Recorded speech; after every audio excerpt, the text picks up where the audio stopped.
Bonjour et bienvenue.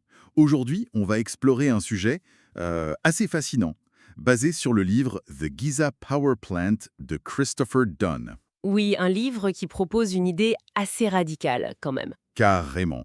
L'idée centrale, c'est que la Grande Pyramide, c'était pas un tombeau. Non, plutôt une sorte de machine ancienne, une centrale énergétique en gros. Et ce qui est intéressant, c'est l'angle d'attaque de l'auteur. C'est pas l'égyptologue typique. Ah non, pas du tout. C'est un ingénieur, un artisan, quelqu'un qui a passé sa vie dans l'usinage de précision. Son regard est vraiment technique. Exactement. Il regarde les marques d'outils, la conception. Et c'est ça qui le pousse à remettre en cause la théorie du tombeau. Tout à fait. Notre objectif aujourd'hui, c'est d'explorer un peu ces arguments clés, de voir comment il construit cette hypothèse de machine. Alors, par où on commence? Peut-être par la précision? Oui, c'est un point fondamental pour lui. Dunn reprend beaucoup les mesures de Flinders Petrie, qui était un pionnier dans la mesure très précise des pyramides. Pétri, oui. Et ces mesures, notamment sur les pierres de parement externes, elles révèlent une planéité, des angles droits, d'une exactitude assez folle. Folle comment? T'as des chiffres? Petrie parlait de variations de l'ordre de 0,01 pouces sur quelque chose comme 75 pouces, donc près de 2 mètres. C'est une précision qu'on atteint avec des outils optiques modernes. Ah oui, quand même. Et la question de Dunn, c'est pourquoi? Pourquoi une telle perfection pour un simple tombeau?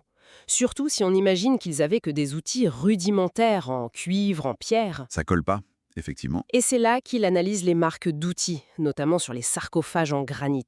Le granit, c'est très dur. Extrêmement dur, ouais. Et il observe des traces qui, pour lui, ne correspondent pas à un travail lent, manuel. Il voit des stries de sciage qui suggèrent une vitesse de coupe très élevée. Très élevé, oui. Oui, ou encore des erreurs de forage, comme si l'outil avançait si vite qu'il a dérapé avant qu'on puisse réagir. Il a même trouvé une carotte de forage en granit. Une carotte. Un cylindre retiré lors du forage. C'est ça.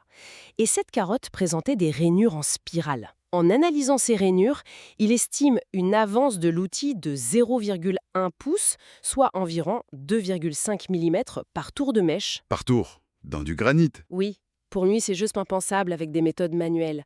Ça implique une pression, une vitesse. Ça suggère des machines. Des machines avancées, donc. C'est... Ça change complètement la perspective. Si ce n'est pas un tombeau, alors à quoi servait cette précision? Hmm. Dunn parle d'acoustique, c'est ça. Tout à fait.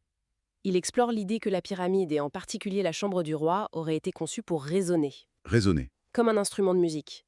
Un peu, oui. Des études acoustiques ont été faites dans la chambre du roi. Elles ont montré une fréquence de résonance particulière, Laquelle? apparemment autour d'un accord de fa dièse. Et Dunn prétend que c'est aussi la fréquence propre du sarcophage en granit qui s'y trouve. Intéressant. Et les poutres au-dessus, ces énormes blocs de granit. Pour Dunn, elles ne sont pas juste là pour soutenir le plafond.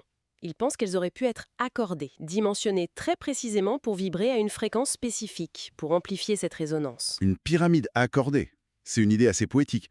Mais comment il fait le lien avec l'énergie tellurique? Alors, il connecte ça à la Terre. L'hypothèse, c'est que la pyramide, par ses dimensions mêmes qui intègrent pi, qui sont liées aux mesures de la Terre, était conçue pour capter les vibrations naturelles de notre planète. Les vibrations sismiques.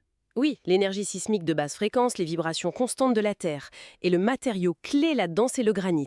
Pourquoi le granit? Parce que le granit est riche en quartz. Et le quartz a une propriété intéressante, la piézoélectricité. Piézoélectricité. Attends, ça me dit quelque chose.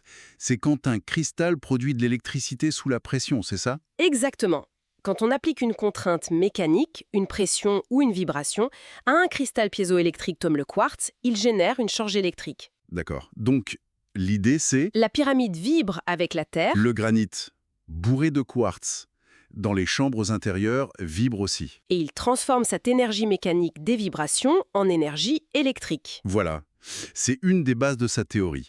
Utiliser une propriété physique connue, la piézoélectricité, pour expliquer le choix massif du granit et lui donner une fonction active. C'est astucieux comme raisonnement. Et il y a d'autres éléments architecturaux qui renforceraient cette idée de machine. Oui, il regarde l'ensemble de la structure interne. La grande galerie, par exemple. Cette longue galerie qui monte, avec des sortes d'encoches sur les côtés. Précisément. Pour Dunn, ça pourrait être un amplificateur acoustique géant. Il imagine que des résonateurs étaient peut-être placés dans ces encoches pour amplifier les vibrations collectées. Des résonateurs. D'accord. Et l'antichambre, juste avant la chambre du roi? Avec ses herses de granit, ses rainures complexes, il la voit comme une sorte de filtre acoustique, ou peut-être une valve de contrôle pour l'énergie ou le son. Et la chambre de la reine? Celle qu'on dit souvent inachevée.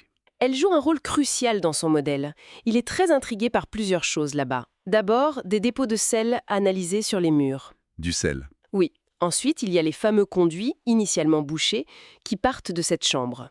L'un d'eux mène à la porte découverte par Gantenbrink, avec des petites poignées en cuivre. Ah oui, la porte de Gantenbrink? Et enfin, il y a cette niche très particulière dans le mur est.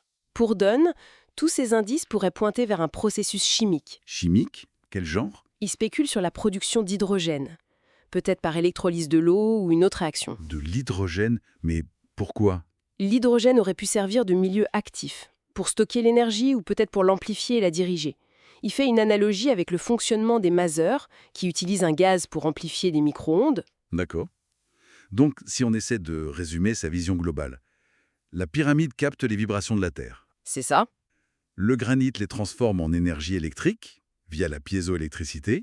Oui, La grande galerie et la chambre du roi amplifient cette énergie grâce à la résonance acoustique. c'est l'idée. Et peut-être que la chambre de la reine produisait de l'hydrogène qui servait de milieu pour manipuler ou booster cette énergie. Voilà, en gros le schéma d'une centrale énergétique complexe. Capturer, convertir, amplifier et potentiellement diriger l'énergie.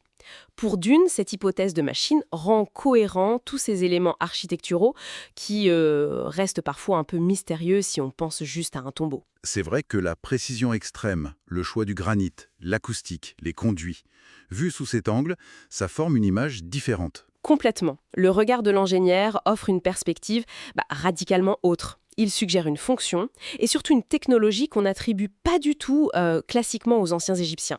En somme, une lecture technique qui ouvre des pistes assez vertigineuses. Et ça nous laisse avec une question de fond assez énorme pour la réflexion. Si, et c'est un grand si, mais si une telle technologie a existé il y a 4500 ans, Comment a-t-elle pu disparaître, presque sans laisser de traces, à part ces structures géantes? exactement, qu'est-ce que ça implique sur notre vision du passé, sur notre idée d'un progrès technique linéaire? Est-ce qu'il pourrait y avoir eu des cycles de développement technologique, des apogées suivis de déclins qu'on aurait complètement oubliés? C'est une pensée qui donne à réfléchir, c'est sûr. Ça ouvre beaucoup de portes sur notre compréhension des civilisations anciennes.